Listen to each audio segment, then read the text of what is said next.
এটা হলো আল্লাহ সুবহানাহু ওয়া তাআলা পবিত্র কোরআনুল কারীমে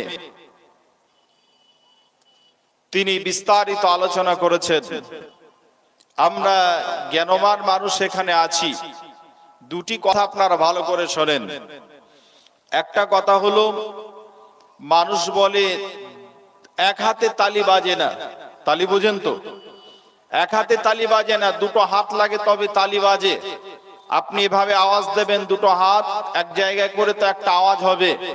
একটা হাত দিয়ে যদি এভাবে নড়ান তাহলে আওয়াজ হবে না। ঠিক একইভাবে আদর্শ পরিবার যদি আমি আপনি গঠন করতে চাই, তাহলে আমার আপনার যে করণীয় কর্তব্য সেটা হলো একটা দিক দিয়ে হবে না, দুটো দিক লাগবে। এক হলো আদর্শ মহিলা লাগবে, আর একটা হলো আদর্শ পুরুষ লাগবে। আদর্শ পুরুষ, আদর্শ মহিলা, দুটি জিনিসের সমন্বয় হবে একটা আদর্শ পরিবার।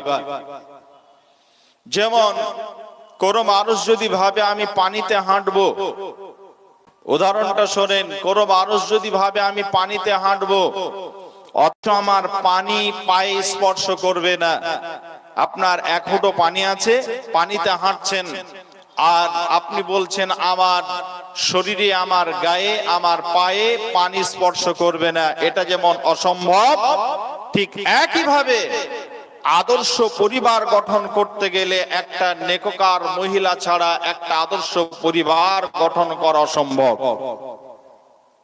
তাহলে আদর্শ পরিবার গঠন করতে গেলে পারে বিশ্বনবী সাল্লাল্লাহু আলাইহি ওয়াসাল্লাম বলেছেন যে উত্তম সামান হলো পৃথিবী যেগুলো মানুষের প্রয়োজনীয় জিনিস, আদ-দুনিয়া মাতাউন, আল্লাহর নবী বলছেন দুনিয়াতে সমস্ত জিনিস হলো ব্যবহার্য যে জিনিসগুলো আছে, এর মধ্যে উত্তম সম্পদ হলো মাতা, মানে সম্পদ।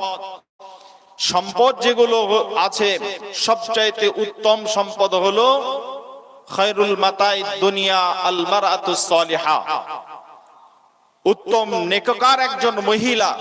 এটা হলো পৃথিবীর সমস্ত সম্পদের চাইতে একজন নেককার মহিলা হলেন সবচাইতে উত্তম একটা সম্পদ। সেই সম্পদটা পেতে গেলে পারে, একটা আদর্শ পরিবার গঠন করতে গেলে পারে কিছু দিক লাগে। তার প্রথম দিক হলো, আদর্শ পরিবারের প্রথম দিক হলো তার সূচনাটা আমাকে আগে তৈরি করতে হবে, তার ভিতটা আগে তৈরি করতে হবে। আপনার বাড়িতে আপনি আপনার স্ত্রীকে নিয়ে আসবেন, তার সূচনা কি হবে? ওই মেয়েটিকে দেখতে যাওয়া এবং তাকে নির্ণয় করা, বাছাই করা, এটা হলো আমাদের সূচনা। এখানে যদি এই সূচনাতে যদি ভুল হয়ে যায় তাহলে আদর্শ পরিবার গঠন করা সম্ভব হবে না। আর এই সূচনা যদি ঠিক থাকে তো আদর্শ পরিবার গঠন করা সম্ভব হবে। বিশ্বনবী মুহাম্মদ রাসূলুল্লাহ সাল্লাল্লাহু আলাইহি ওয়াসাল্লাম বলেন, হাদিসটা আবু হুরায়রা রাদিয়াল্লাহু তাআলা আনহু থেকে বর্ণিত। বিশ্বনবী মুহাম্মদ সাল্লাল্লাহু আলাইহি ওয়াসাল্লাম বলেন, আল্লাহর নবী বলছেন মানুষ চারটা জিনিস দেখে, ওই চারটা জিনিসের মধ্যে একটা জিনিস হলো একটা মেয়েকে যখন বিবাহ করার জন্য যখন মনস্থির করা হয়, একটা মেয়েকে যখন নির্ণয় করা হয় এই মেয়েটিকে সেই লোকটা দেখতে যাবে বা তার বিবাহ করার জন্য মনস্থির করছে, ওই মেয়েটিকে দেখতে যায়, একটা মেয়েকে বাছাই করে। নবীজি বলছেন একটা মেয়েকে বাছাই করার জন্য চারটা জিনিস মানুষ লক্ষ্য করে। তার মধ্যে একটা হলো আল্লাহ রাব্বুল আলামিন, নবী বলছেন এক নাম্বার হলো লিমালিহা, এক নাম্বার হলো ওই মানুষগুলো দেখে কি না, ওই মানুষটার মাল আছে কিনা এটা দেখে, বলে হাসাবিহা, আর দুই নম্বরে তার বংশ বুনিয়াদ আছে কিনা এটা দেখে। বর্তমান সময়ে এর বাস্তবতা যদি দেখি তাহলে একটা মানুষ মাল দেখে, এটাই হলো আসল আসল বাস্তবতা। মেয়েটি কালো না ধালা, মেয়েটি সুন্দর না সুন্দরী নয়, তার আখলাক ভালো কি ভালো নয়, নানি দাদি ভালো এটা মানুষ দেখে না, তার খালা ভালো, তার ফুফু ভালো, তার দাদি ভালো, এটা আমরা বংশ দেখি না। আমরা যেটা দেখি তার কোনো কিছুই দেখি না। কিছু মানুষ আছে তার মাল থাকলেই চলে যাবে। মেয়েটি যদি আপনার দুশ্চরিত্রা হয়, ওটা যদি এলাকার মানুষ সবাই জানে, মেয়েটি বহু ছেলের সঙ্গে নষ্টমি করেছে, বহু ছেলেকে নষ্ট করেছে, নিজেও নষ্ট হয়ে গেছে, এমনকি তার সোশ্যাল ভাইরাল হয়ে গেছে। মেয়েটি যে নষ্ট একজন মহিলা, এটা সোশ্যাল মিডিয়াতে ভাইরাল হয়েছে। এরপরে ওই মহিলাটার যদি মাল থাকে, বর্তমান সময়ে মানুষের বাস্তবতা হলো এটাই যে একটা মানুষের যদি দুটো মেয়ে থাকে, একটা মেয়ে থাকলে সেটাই খুঁজে বেড়ায় যে এই লোকটার একটাই মেয়ে আছে, দ্বিতীয় কোনো সন্তান নেই, তাহলে এই মেয়েটি যদি খারাপ হয়, এরপরেও খারাপটা তার দেখার নয়, ওই মেয়েটিকে বিবাহ করার জন্য মনস্থির করে নেই, ওই মেয়েটিকে বিবাহ করার জন্য উদ্যোগ সে প্রকাশ করে। বন্ধুরা আমার, আল্লাহর নবী বলছেন এটা মানুষ দেখে। আর দুই নাম্বার ওলি হাসাবিহা, আর দুই নাম্বার যেটা সেটা বংশ বুনিয়াদ দেখার কথা নবী বলেছেন, কিন্তু বংশ বুনিয়াদ দেখে না। বর্তমান সময়ে মানুষ দেখে এটা কোন পার্টির লোক আছে। এর বাপ শাসক দলের লোক নাকি এটা দেখে। শাসক দলের লোক মানে এ যদি মেম্বার প্রধান হয়, তাহলে তো বলতে নেই, বহু টাকার মালিক হয়ে যাবে, গাড়ি বাড়ি সব পাওয়া যাবে, এ সব কিছু দিতে পারবে। হালাল হারাম এটা দেখার নয়, মানুষ দেখে এর মানে বংশ না দেখে আজকে বর্তমান সময়ে কোন দলের লোক এটা মানুষ নির্ণয় করে। বন্ধুরা আমার, নবীজি বললেন তোমরা বংশ দেখো। আর আমরা দেখছি কি যে লোকটা কোন দলের লোক, শাসক দলের লোক না বিরোধী দলের লোক। এই শাসক দলে থাকলে পারে মালকুড়ি ভালো পাওয়া যাবে, অন্যায় করলে পারে সাপোর্ট পাওয়া যাবে। এই জন্য ওই লোকটা কি করে, শাসক দলের মেয়েকে পছন্দ করে। বন্ধুরা আমার, এটা হলো দুই নাম্বার দিক। তিন নাম্বার দিক হলো আল্লাহর নবী বলছেন ওয়ালি জামালিহা। আর মানুষ দেখে কি, মানুষ দেখে মেয়েটি সুন্দরী কিনা, এটা মানুষ দেখে। আল্লাহর নবী বলছেন সুন্দরী কিনা এটা দেখতে হবে, ওর ভিতরটা সুন্দর কিনা এটা দেখা লাগবে। উপরটা চকচকে এটা ধকধকে এটা দেখার নয়। উপর যদি তার কালো হয় আর ভিতর যদি তার চকচকে পরিষ্কার হয়, তাহলে ওই মহিলাকে তোমরা বিবাহ করো, তোমার সংসারটা শান্তির সংসার হবে। আর যদি মহিলাটার ভিতরটা খারাপ হয়, কালো হয়ে যায়, ভিতরটা যদি কয়লার মতো হয়, তাহলে বিবাহর পর তুমি যখন বাড়িতে নিয়ে আসবে, তোমাকে স্বামী বলে মানবে না, তোমার মা বাবাকে সে সম্মান দেবে না, আত্মীয় স্বজনকে সে মর্যাদা দেবে না, তোমার বাড়িতে বোমা হয়ে আসলে পারে, তোমার স্ত্রী হয়ে আসলে পারে, তোমাকে সে পরোয়া করবে না। অতএব এই সিদ্ধান্তটা নেওয়ার আগে তোমাকে খুব চিন্তা ভাবনা করতে হবে। বন্ধুরা আমার, এই জন্য আয়নার সামনে আপনাকে ওই মেয়েটার মুখ দেখলে হবে না। আপনি ছবি তুলে নিয়ে এলেন, বারবার তার চেহারাটা আপনার মনে পড়ছে, চেহারা দেখার আগে তার ভিতরটা দেখতে হবে, ভিতরটা কেমন আছে। বিশ্বনবী বলছেন ফাযফির বিযাতিন তুরবাতিয়া দাকা। নবীজি তোমরা যে জিনিসটাকে প্রাধান্য দেবে, ওই মেয়েটির মধ্যে দিন আছে কিনা, তার আখলাক ভালো কিনা, এটাকে তোমরা প্রাধান্য দাও। যদি তোমরা প্রাধান্য দাও, তাহলে নিশ্চিত জেনে নাও তোমার এই পরিবারটা আদর্শ পরিবার গঠন হবে। আর নিশ্চিত থেকে যাও তোমার এই পরিবারটা আদর্শ পরিবার গঠন হবে। আর যদি তুমি আদর্শ পরিবার গঠন করতে গিয়ে যদি তুমি এখানে নির্ণয় করতে ভুল করে দাও, নির্ণয় করতে গিয়ে যদি তোমার ভুল হয়ে যায়, যদি তুমি ভুল ডিসিশন নিয়ে নাও, যদি তুমি সুন্দরী দেখো, মাল দেখো, দিন যদি না দেখো, নবীজি বলছেন তাহলে দিনদারকে যদি প্রাধান্য না দাও, তাহলে দুনিয়াটা তোমার জন্য সংকীর্ণ হয়ে যাবে, দুনিয়া তোমার জন্য জাহান্নামে রূপান্তরিত হয়ে যাবে। জি, দুনিয়া জাহান্নামে রূপান্তরিত হয়ে যাবে, আপনি শান্তি পাবেন না। গোটা পৃথিবীর শান্তি মানুষের জন্য লুকিয়ে আছে একজন পুরুষের জন্য। আল্লাহ তাআলা শান্তির একটা বস্তু বানিয়েছেন, সেটা আল্লাহ তাআলা নিজেই পবিত্র কোরআনুল কারীমে বলছেন। বিসমিল্লাহির রহমানির রহিম। ومن آياته أن خلق لكم من أنفسكم أزواجا لتسكنوا إليها। আল্লাহ তাআলা বলছেন পৃথিবীতে যত নিদর্শন আমি পাঠিয়েছি, সমস্ত নিদর্শনের মধ্যে এটা একটা নিদর্শন আমার। ওয়ামিন আয়াতিহি আন খালাকা লাকুম, যত সৃষ্টি আমার রয়েছে নিদর্শন হিসাবে আমি আল্লাহ তাআলা পৃথিবীতে যত সৃষ্টি, আমি যত জিনিস সৃষ্টি করেছি তার মধ্যে একটা সৃষ্টি হলো আমি স্রষ্টা, আমি আল্লাহ তাআলা সৃষ্টি করেছি, তার নাম হলো মহিলা। আল্লাহ রাব্বুল আলামিন বললেন আমি মহিলাকে সৃষ্টি করেছি। ওয়ামিন আয়াতিহি আন খালাকা লাকুম মিন আনফুসিকুম আজওয়াজান লিতাসকুনু ইলাইহা, ওই মহিলাটা আমি আল্লাহ তৈরি করেছি কোথা থেকে জানো? একজন মহিলা তৈরি হয়েছে কোথা থেকে? আল্লাহ রাব্বুল আলামিন তিনি পবিত্র কোরআনুল কারীমের মধ্যে বলেছেন, আদম আলাইহিস সালামকে যখন আল্লাহ তাআলা জান্নাতে বানালেন, জান্নাতে বানানোর পর আদমকে জান্নাতে সমস্ত সুখ নেয়ামত দেওয়া, এরপরে আদমের মনে যেন কি চায়, আল্লাহ রাব্বুল আলামিন আদমের ভিতরে যেন একটা বেচৈন অবস্থা দেখলেন। আদম যেন শান্তিতে নেই, এই শান্তির অবস্থা শান্তি যাতে পায়, এই জন্য মানুষ আল্লাহ রাব্বুল আলামিন আদমকে জিজ্ঞাসা করলেন, আদম রে, তোমার সব কিছু আমি আল্লাহ তাআলা তোমাকে সুন্দর করে বানানোর পর তোমার যত নাজ নেয়ামতের প্রয়োজন ছিল আমি সব কিছু মিটিয়ে দিয়েছি, এরপরে আমি যেন তোমার ভিতরে একটা এমন একটা অবস্থা অনুভব করছি তুমি যেন শান্তিতে নেই।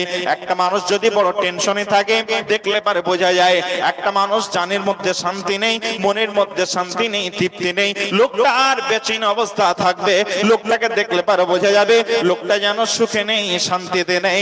ঠিক আদমের অবস্থা এমন ছিল। আল্লাহ রাব্বুল আলামিন আদমকে জিজ্ঞাসা করলেন, আদম তোমার এই অবস্থা কেন, তুমি কি চাও? আল্লাহ রাব্বুল আলামিন তো কি চান, আদমের কি প্রয়োজন এটা আল্লাহ ভালো জানেন। বন্ধুরা আমার, আদমের পাশ থেকে আল্লাহ তাআলা হাওয়াকে যখন সৃষ্টি করলেন, মাওয়াদ্দাত ওয়া রাহমা, আল্লাহ রাব্বুল আলামিন যখন হাওয়াকে সৃষ্টি করলেন, হাওয়াকে সৃষ্টি করার পর হাওয়াকে যখন সৃজন করলেন, সৃষ্টি করলেন, আদম হাওয়াকে দেখার পর আদমের মনে শান্তি চলে এলো। আল্লাহ রাব্বুল আলামিন দুইজনের ভিতরে একটা তৃপ্তি, একটা মহব্বত সৃষ্টি করে দিলেন। বন্ধুরা আমার, আল্লাহ রাব্বুল আলামিন আদমকে যখন হাওয়াকে যখন আদমের জন্য আল্লাহ তাআলা তার জন্য শান্তি দেওয়ার জন্য যখন বানালেন, আল্লাহ রাব্বুল আলামিন ওই কথাটাই বলছেন, আদম তৈরি হলো আর আদমের ভিতরে যখন শান্তি ছিল না তখন আল্লাহ তাআলা হাওয়াকে সৃষ্টি করলেন। হাওয়া যখন সৃষ্টি হয়ে গেল, এবার আদম আর হাওয়া জান্নাতের মধ্যে খিলখিল খিলখিল করে হাসতে শুরু করলো, সুখের গল্প করে। আদমের মনে যেন সুখ তৃপ্তি যখন সে যেন অনুভব করতে শুরু করলো। আদমকে আল্লাহ তাআলা এবার আল্লাহ রাব্বুল আলামিন বলছেন, আমিন আয়াতিহি আন খালাকা লাকুম মিন আনফুসিকুম আজওয়াজান লিতাসকুনু ইলাইহা, আজওয়াজান লিতাসকুনু ইলাইহা। আল্লাহ তাআলা একজন পুরুষের জন্য শান্তি দায়িনী হিসাবে, যে শান্তি দিতে পারে পুরুষকে, এমন একজন পৃথিবীতে আল্লাহ তাআলা একটা সৃষ্টির মধ্যে একটা আল্লাহ তাআলা সৃজন করলেন, সৃষ্টি করলেন, তার নাম হলো স্ত্রী। আল্লাহ তাআলা স্ত্রীকে সৃষ্টি করলেন। আপনি মাঠে যাবেন, মাঠে পরিশ্রম করে ঘরে ফিরবেন, আপনি যখন অফিসে কাজ করবেন, সারাদিন অফিসে কাজ করার পর যখন আপনি ঘরে ফিরবেন, আপনি বিভিন্ন জায়গাতে যাবেন, আপনি মাঠে গেছেন, ঘাটে গেছেন, কোন অফিস আদালতে গেছেন, কোন আত্মীয় বাড়ি গেছেন, ডাক্তারের কাছে গেছেন, সেখান থেকে গরমের সময় ক্লান্ত শরীর নিয়ে বড় জার্নি আপনার হয়েছে, ওই শরীরটা নিয়ে যখন বাড়ি ফিরবেন আপনার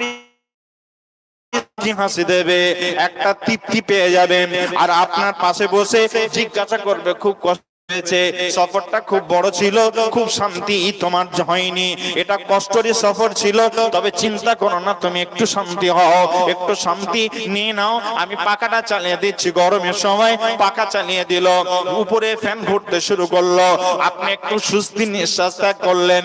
এরপরে ওই আপনার স্ত্রী বলল চলো একটু গোসল করে নাও, আপনি গোসল করতে গেলেন, গোসল করতে গিয়ে দুইজন এবার গোসল সেরে এসে দুইজন একই সঙ্গে খেতে বসলেন। আপনার আসতে অনেক দেরি হয়ে গেছে, আপনার স্ত্রী বলছে আমার স্বামী আসবে ঘরে, তারপরে আমার স্ত্রীকে সঙ্গে আমার স্বামীকে সঙ্গে নিয়ে আমি স্ত্রী যে কত তার একই সঙ্গে খাবো, সে অনেক তৃপ্তি পাবে, অনেক শান্তি পাবে। আল্লাহ রাব্বুল আলামিন বলছেন আমি আল্লাহ তাআলা এই জন্য তার স্ত্রীকে আমি সৃষ্টি করেছি। এ মুসলমান ভাইরা, আল্লাহ রাব্বুল আলামিন একজন মহিলাকে সৃষ্টি করেছেন একজন পুরুষের আপনার মেজারমেন্ট ঠিক করার জন্য। আপনি খুব উগ্র আছেন, বাইরে ছিলেন উগ্র আছেন, আপনাকে ওই উগ্র থেকে শান্তি দিতে পারে কে? না আপনার স্ত্রী। আপনার স্ত্রীর কাছে যাবেন, আপনি শান্তি পেয়ে যাবেন। এখন যুবক ভাই যারা আছেন বলবেন আমাদের তো মওলানা স্ত্রী নেই, তাহলে আমরা কোথায় শান্তি পাবো? আমাদের শান্তি কোথায় আছে? ভাইজান, আপনার সময় হলে আপনাকে ওর সময় মতো বিবাহ দিতে হবে। বিশ্বনবী বলেছেন তিনটা জিনিসে লেট করা যাবে না, তিনটা জিনিসে তাড়াতাড়ি, তিনটা কাজ তাড়াতাড়ি করতে বলেছেন।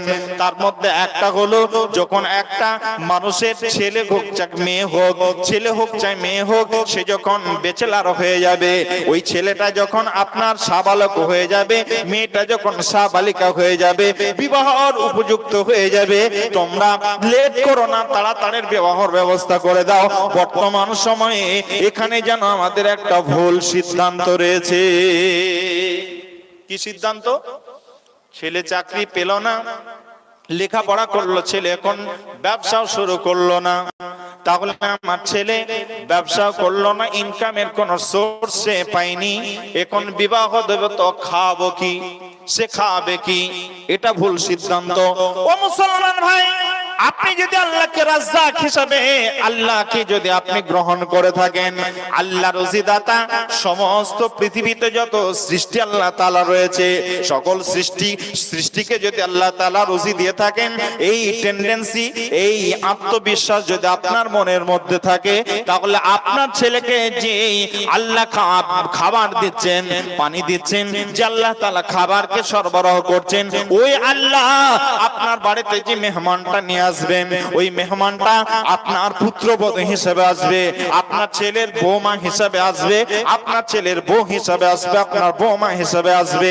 এটা আর খাবারও আল্লাহ তাআলা বরাদ্দ করেছেন পৃথিবী সৃষ্টি হওয়ার 50,000 বছর পূর্বে আল্লাহ তাআলা রুজিকে বরাদ্দ করে দিয়েছেন। অতএব আপনার যদি বিশ্বাস থাকে, নিশ্চিত আপনি যখন বিবাহ দেবেন, আল্লাহ নবী বলছেন আর নিকাহু বারাকাতান, যখন মানুষ বিবাহ দেয় তখন তার সংসারে বরকত চলে আসে, তার রুজির ব্যবস্থা আল্লাহ তাআলা প্রশস্ত করে দেন। বিবাহ সময় মতো দিতে হবে। আল্লাহ নবী বলছেন বিবাহ তাড়াতাড়ি দেবে, আল্লাহ রাসূলের নির্দেশ তাড়াতাড়ি বিবাহ দিতে হবে। আর একটা কি, নবীজি বলছেন যখন নামাজের আজান হয়ে যাবে, তখন তোমরা তাড়াতাড়ি করে নিয়ে তোমরা সমস্ত কাজ ফেলে দিয়ে নামাজের জন্য প্রস্তুতি নিয়ে নেবে। একটা মানুষ মারা গেছে, এলাকাতে খবর হয়ে গেছে, আনসার পাড়ার খবর হয়ে গেল, ভাটলে আনসার পাড়াতে খবর হলো যে অমুক ভদ্রলোকটা মারা গেছে, আপনারা শুনলেন, তার তাড়াতাড়ি দাফনের ব্যবস্থা করতে হবে। ও মুসলমান, আজকে মুসলমানদের উপরে এত নির্যাতন, এত নিপীড়ন, মুসলমানরা এত নির্যাতিত হচ্ছে, তার কারণ হলো আমরা হাদিস থেকে দূরে সরে গেছি, আমাদের হাদিসের উপরে আমল নেই, কোরআনের উপরে আমল নেই। এই কারণে আল্লাহ তাআলা আমাদের উপরে নারাজ হয়ে গেছে। কেমন আমল নেই? বিবাহ দিচ্ছি না আমরা, লেট করে বিবাহ দিচ্ছি। ছেলে চাকরি পাবে তারপরে বিবাহ হবে। বয়স কত হলো? 37 বছর বয়স হলো, 36, 37, 38 ছুঁই ছুঁই হলো, 40-এর ঘরে আর 1-8 বছর গেলেই পা দেবে। মেয়ে কোথায় পাবে গো? মেয়ে কোথায় পাবে? ওই বয়সের মেয়ে খুঁজে পাওয়া যাবে না। আবার মেয়ে যখন খুঁজছেন তখন অল্প বয়সের বিবাহ, মেয়ের সঙ্গে বিবাহ দেওয়ার জন্য আপনি খুঁজে বেড়াচ্ছেন। আপনি তো এখানে কুফু মিলাচ্ছেন না, কাজেই আপনার এই বাড়িতে এই সংসারে শান্তি বিরাজ করবে না, অশান্তি বিরাজ করবে। কারণ রাসূল সাল্লাল্লাহু আলাইহি সাল্লাম একটা বয়সের তারতম্য দিয়ে দিয়েছেন। কুফু মানে হলো সব জায়গায় মিলিয়ে মিলিয়ে দেখবেন, তার বয়সটাকে আপনাকে মিলাতে হবে। ভাইজান, এগুলো রাসূলের নির্দেশ। আপনার বাড়িতে আপনার ভাই মারা গেল, আর ওই ভাইয়ের একটা ছেলে রয়েছে কোথায় না বোম্বাই, বা আপনার অন্য স্বামী দেশে আছে, মাটি দিয়ে হলো আপনি রেখে দিলেন 24 ঘন্টা, কোথায় পেলেন? রাসূলের তো নির্দেশ নেই, আপনি কোথায় পেলেন এভাবে আপনার ওই লোকটাকে রেখে দিতে হবে? শরীয়ত তো নির্দেশ দেয়নি, রাসূল তো কথা বলেননি। রাসূল বলেছেন তাড়াতাড়ি মাটি দিয়ে দাও। রাসূল বলেছেন তিনটা জিনিস তাড়াতাড়ি করতে, তার মধ্যে একটা হলো কোন মানুষের যদি মাইয়িত হয়ে যায়, যদি মৃত্যুবরণ করে, তার দাফনের কাজ তাড়াতাড়ি করতে হবে, সম্পূর্ণ করতে হবে। আর 2 নাম্বার হলো কোন ছেলে বা মেয়ে যখন সে সাবালক হয়ে যাবে, সাবালিকা হয়ে যাবে, তার বিবাহের ব্যবস্থা তাড়াতাড়ি নিয়ে নাও, তাড়াতাড়ি তার বিবাহ দিয়ে দাও। আর 3 নাম্বার হলো যখন সালাতের জন্য তখন তোমরা নামাজে দাঁড়িয়ে যাও, নামাজের জন্য প্রস্তুতি নাও। আজ থেকে আমল হবে ইনশাআল্লাহ। জোরে বলেন আমল হবে, আমল হবে। ছেলের বাপরা আমল করবে না, বাকি দুটো আমল হতে পারে, কিন্তু ছেলের বাপের আমলটা হবে না। চাকরি হবে তারপরে বিবাহ হবে, চাকরি নেই তো বিবাহ নেই। আহা, কপাল পোড়া।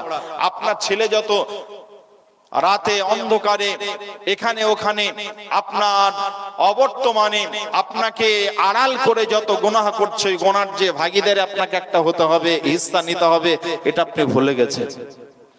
ভাইজান, এইজন্য বলছিলাম যে কোরআনের আয়াত ভালো করে শোনেন। আদমের মনে শান্তি এলো কিসে? না বিবাহ দিল।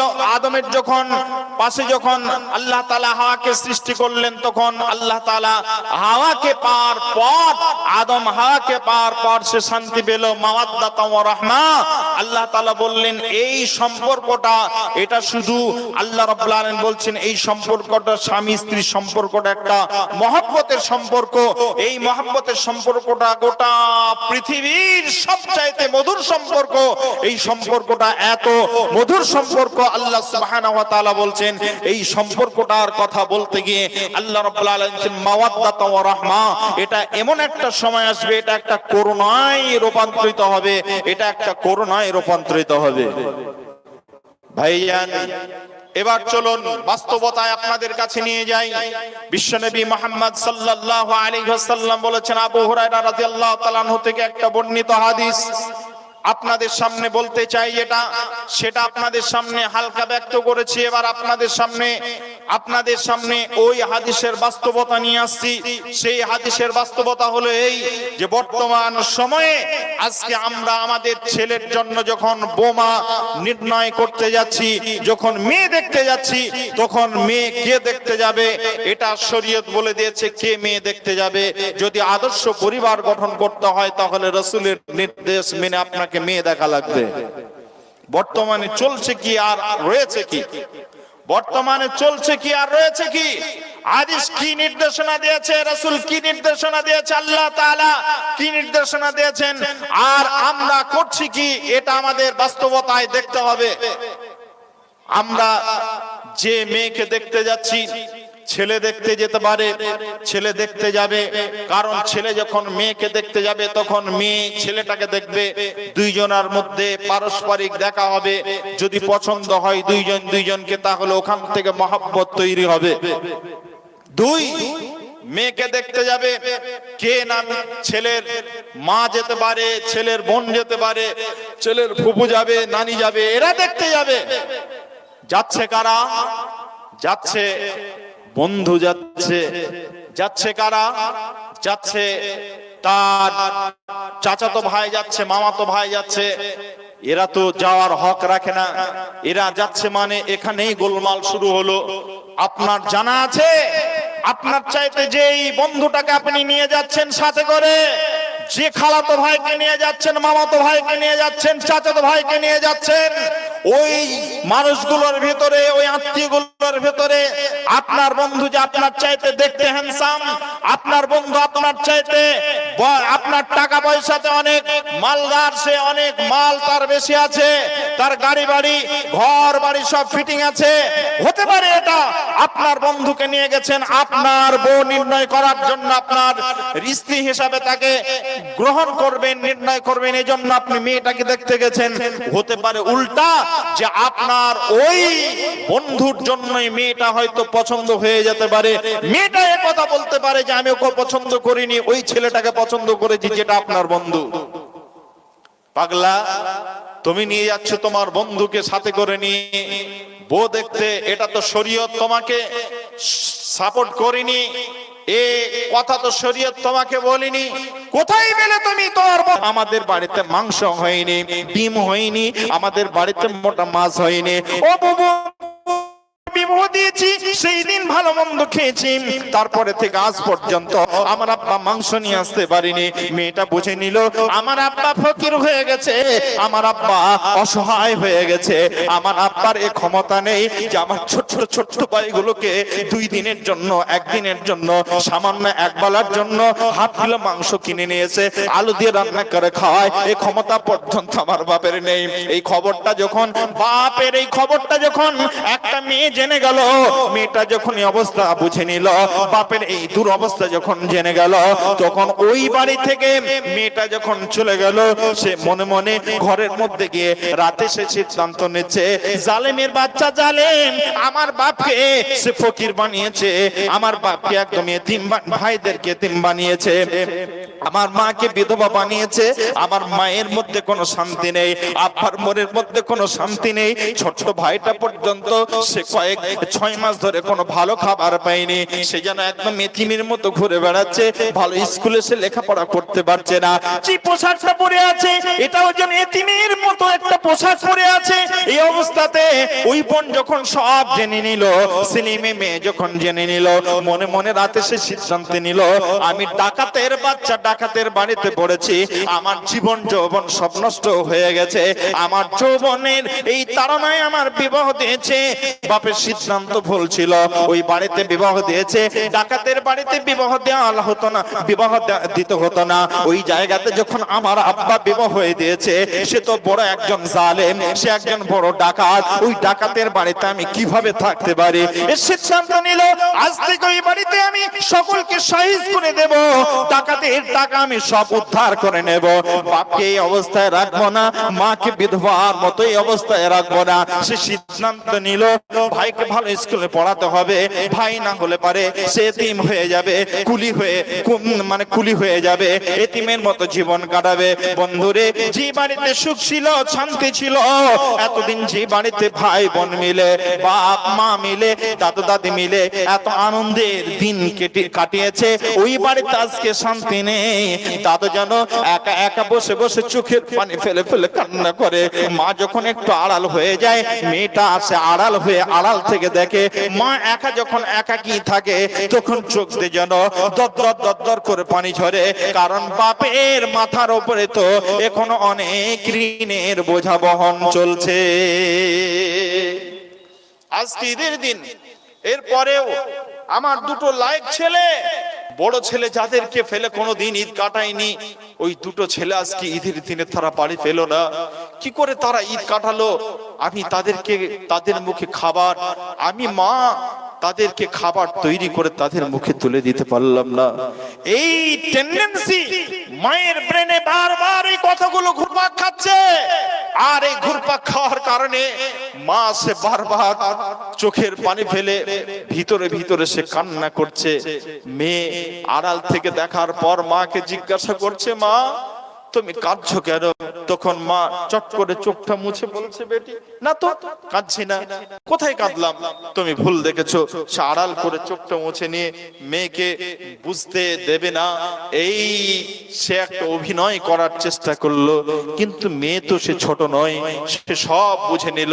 মাকে কিছু না বলে, বাপকে কিছু না বলে, কাউকে কিছু না বলে সে যখন শ্বশুর বাড়ি চলে গেল, তখন শ্বশুর বাড়ি গিয়ে সে অবস্থা এমন করলো যে পরের দিন শ্বশুর বাড়িতে আগুন জ্বললো। ভাইয়ান, ছেলে বলছে, ছেলেকে বাপ ডাকছে, বেটা স্কুল যাওয়ার সময় হয়ে আসছে, একটু মাঠে মনীষগুলো ছিল, একটু দেখে আসতে হতো। বলছে কোন শালা কথা বলছে রে, ভ্যান ভ্যান করছে কেন, সারা রাত ঘুম নেই। বাপকে শালা বলে দিল। এবার বাপের এই খবর, এই ছেলের এই কথাটা শুনে বাপ কাঁদতে শুরু করলো। বন্ধুরা আমার, ওই বাপ এবার কান্না করছে। আজকের এই ভাটলে যে জালসাটা হচ্ছে, ওই বাপ এসে বলছে, মাওলানা মা বাপের খেদমত সম্পর্কে কিছু কথা বলবেন। আমার ছেলে আমার কথা শুনি না। তোমার ছেলে তো তুমি পাঁঠার মতো বিক্রি করে দিয়েছো। তোমার ছেলে তো রায়গঞ্জে যেমন গরু বিক্রি হয়, যেমন ছাগল বিক্রি হয়, ওই রূপ তো তোমার ওই ভাটলে আপনার রায়গঞ্জের ওই হাটের মতো তোমার ছেলেকে টাকার বিনিময়ে বিক্রি করে দিয়েছো। তোমার ছেলে কেমন করে তোমার কথা শুনবে, কেমন করে তোমার ছেলে তোমার কথা মতো জীবন যাপন করবে? ও মুসলমান, আমি আপনাদের সামনে যে কথাটা বলছিলাম, আল্লাহ রাব্বুল আলামিন বলেছেন, যদি তোমার আদর্শ ফ্যামিলি যদি তৈরি করতে হয়, আদর্শ পরিবার যদি তৈরি করতে হয়, তাহলে আল্লাহ রাব্বুল আলামিন বলছেন, ওয়াকারনা ফি বুয়ুতিকুন্না ওয়ালা তাবাররাজনা তাবাররুজাল জাহিলিয়াতিল উলা। ও মহিলার দল, তোমরা ওই জাহিলিয়াতের যুগের মতো তোমরা জাহিলিয়াতের নীতিগুলো গ্রহণ করো না। জাহিলিয়াতের নীতি কেমন ছিল? জাহিলিয়াতের নীতি ছিল, কার যদি আপনার কন্যা সন্তান হতো, তাহলে ওই কন্যা সন্তানের বাপের মুখ কালো হয়ে যেত, সেই তার মুখটা যেন বিদীর্ণ হয়ে যেত, হাসি মুখ তার থাকতো না। কেন?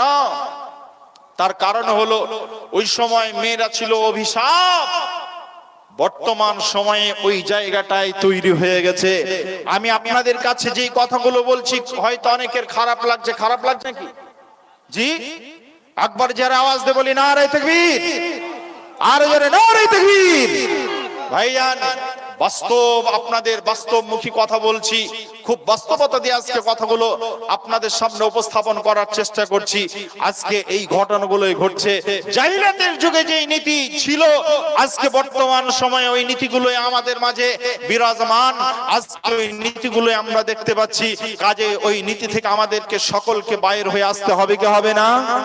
জোরে বলেন, আসতে হবে কি হবে না? আসতে হবে। ওই নীতি থেকে যদি আমরা বাইর হয়ে আসতে চাই, তাহলে আমাদের যে করণীয় গুলো আছে, যে কর্তব্যগুলো আছে, সেগুলো হলো আমাদের এক নাম্বার করণীয় হলো ওই নীতি থেকে বাইর হয়ে আসতে হলে পারে আমরা আজ থেকে বিনা পুনে নিজের ছেলের বিবাহ দেব ইনশাআল্লাহ। নিজের ছেলের বিবাহ দেব, পণ নেব না, কাউকে পণ দেব না, কারোর পণ নেব না। পণ দেওয়া হারাম, নেওয়া হারাম। কাজেই হারামের সঙ্গে কোন মুসলমানের সম্পর্ক থাকতে পারে না। আমরা এই হারাম নীতিকে অবলম্বন করব না, হারাম নীতি কাজ থেকে আমরা বর্জন করব ইনশাআল্লাহ। আমরা হারাম নীতি কাজ থেকে বর্জন করব। আমরা প্রত্যেকটা মানুষ আজ থেকে প্রতিজ্ঞা আবদ্ধ হলো, যার কোনোদিন এই হারামের সঙ্গে যুক্ত থাকব না। জাহিলিয়াতের ওই নীতিগুলো আমরা অবলম্বন করব না, যেটা আল্লাহ তাআলা নিজেই নিষেধ করছেন, ওয়াকারনা ফি বুয়ুতিকুন্না ওয়ালা তাবাররাজনা তাবাররুজাল জাহিলিয়াতিল উলা। হে মহিলা দলেরা, তোমরা ওই নীতিগুলো অবলম্বন করো না যে নীতিগুলো জাহিলিয়াতের যুগে ছিল। আজকে বর্তমান সময়ে এই জালসাকে কেন্দ্র করে দেখেন, আজকে যে মেলা বসেছে, প্রত্যেকটা জালসাতে মেলা মুক্ত জালসা একাই কোথাও নেই। গোটা পশ্চিম বাংলা নয়, আসাম, বিহার, মেঘালয়, গোটা সমস্ত রাজ্যে আপনার আমরা যেখানে যেখানে ঘুরছি, প্রত্যেকটা জায়গাতে দেখছি মেলা রয়েছে। মেলা ছাড়া যেন জালসায় হয় না, মেলা ছাড়া জালসায় হয় না। কমিটি আবার আপনাদের এই মালদাতে কিছু জালসা আছে, কমিটির পক্ষ থেকে মেলা বসানো হয়, আর প্রত্যেকটা দোকান থেকে চাঁদা নেওয়া হয়। গত বছর একটা জালসাতে ইনভাইট করেছিল আমাকে, বললো মাওলানা এক নম্বর শর্ত হলো জালসায়, এক নম্বর শর্ত হলো বিরাট মেলা বসবে, মেলার বিরুদ্ধে কথা বলতে পারবেন না। কেন না? যে লাগরদোল্লা গুলো এসেছে, মেশিনে চলছে, একজনের সাথে নিয়েছি 50,000 টাকা, 3টে লাগরদোল্লা আছে, 3জনের সাথে নিয়েছি, আর 2জনের সাথে নিয়েছি 50,000 টাকা করে, আর একজনের সাথে নিয়েছি 30,000 টাকা। আর বাকি যত মেলা দোকান আছে, প্রত্যেকটা দোকান থেকে যেমন দোকান তেমন টাকা নিয়েছি। কাজেই ওই দোকান থেকে, ওই দোকানগুলো বিরুদ্ধে কথা বললে পারে জালসা করব কি করে, জালসাতে আপনি মেলার বিরুদ্ধে কথা বলতে পাবেন না। কাজেই আমরা আজকে যে নীতিগুলো এখান থেকে আমরা যে কথাগুলো আজকে শুনলাম, আমি আপনাদের সামনে যে কথাটা বলছি ভালো করে শোনেন। আল্লাহ রাব্বুল আলামিন যেন আজকের এই কথাগুলো, আমাদের এই বাস্তবমুখী কথাগুলো যেন আমাদের বাস্তবে আমল করার তৌফিক দান করেন। আল্লাহুম্মা আমিন। আল্লাহ যেন আমাদেরকে আমল করার তৌফিক দেন। ভাইজান, আমরা প্রয়োজনে যদি একা চলতে হয়, জীবনে একা চলবো, সাহাবেদের মতো আমরা নীতি অবলম্বন করব। এর পরেও আমরা কোনো মানুষ এই রাস্তাতে হাঁটবো না, হারামের সঙ্গে আমাদের কারোর কোনো সম্পর্ক থাকবে না। কথা ঠিক না ভুল?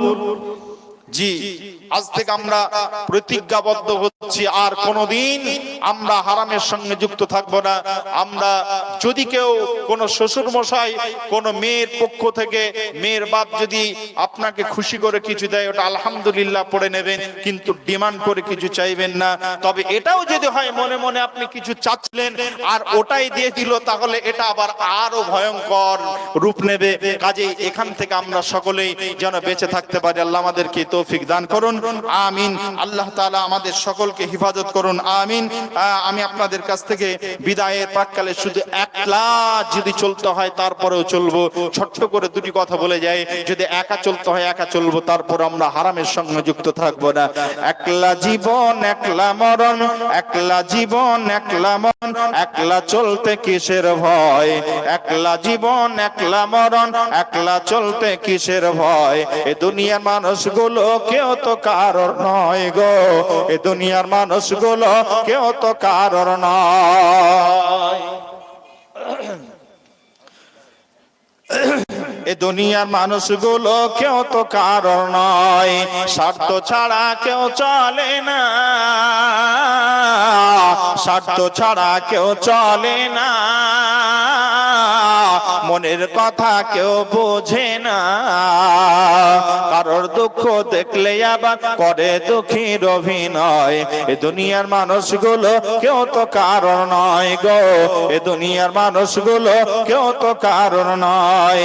একলা জীবন একলা মরণ, একলা চলতে কিসের ভয়।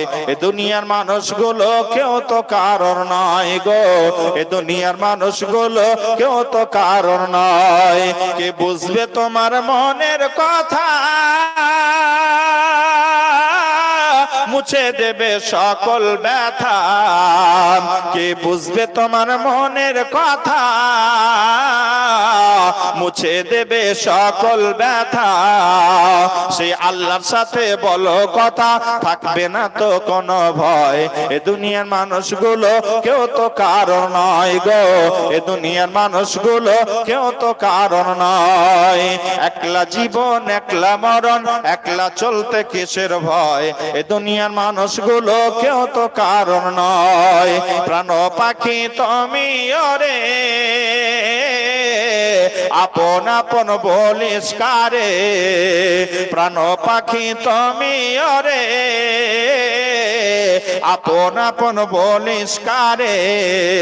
মরার পরে রাখবে গড়ে, ভুলে যাবে দুদিন পর। এ দুনিয়ার মানুষগুলো কেউ তো কারণ নয় গো, এ দুনিয়ার মানুষগুলো কেউ তো কারণ নয়। একলা জীবন একলা মরণ, একলা চলতে কিসের ভয়। এ দুনিয়ার মানুষগুলো কেউ তো কারণ নয়। জোরে নারে তাকবীর, আর জোরে নারে তাকবীর। যারা রাস্তাতে আছেন ভাইয়ান, আপনারা আসুন। এখন আমার শ্রদ্ধেয় ভাই, আমার মহব্বতের মানুষ আপনাদের সামনে এসে উপস্থিত হয়েছেন। বর্তমানে উনি মদিনা ইউনিভার্সিটির বর্তমান পাঠরত একজন ছাত্র, গবেষণা। উনি এখন কোরআন হাদিস নিয়ে ওখানে গবেষণায় রয়েছেন। আল্লাহ তাআলা ওনাকে আমাদের সামনে আজকে উপস্থিত করেছেন, আমরা সৌভাগ্যবান। এই জন্য আমরা সকলে যারা এদিক ওদিক ঘোরাফেরা করছি, মেলাতে আছি, আপনাদের কাছে আহ্বান রাখছি। আমি আপনাদের কাছে কথা বলছি, আপনারা কেউ এদিক ওদিক না থেকে সকলে প্যান্ডেলের তলে চলে আসুন, এই মাহফিলে এসে বসে যান। আজকে আমি আপনাদের সামনে এখান থেকে শেষ করলাম। আমার বক্তব্য বিষয় ছিল আসল আদর্শ পরিবার গঠন করতে পারলে পারে আমরা পারলৌকিক জীবনে জান্নাতে পৌঁছাতে পারবো। কাজেই আল্লাহ তাআলার কাছে এই কথাগুলো বলে আপাতত আপনাদের কাছে এই পর্যন্ত শেষ করলাম। আল্লাহ যদি রাজি থাকেন ইনশাআল্লাহ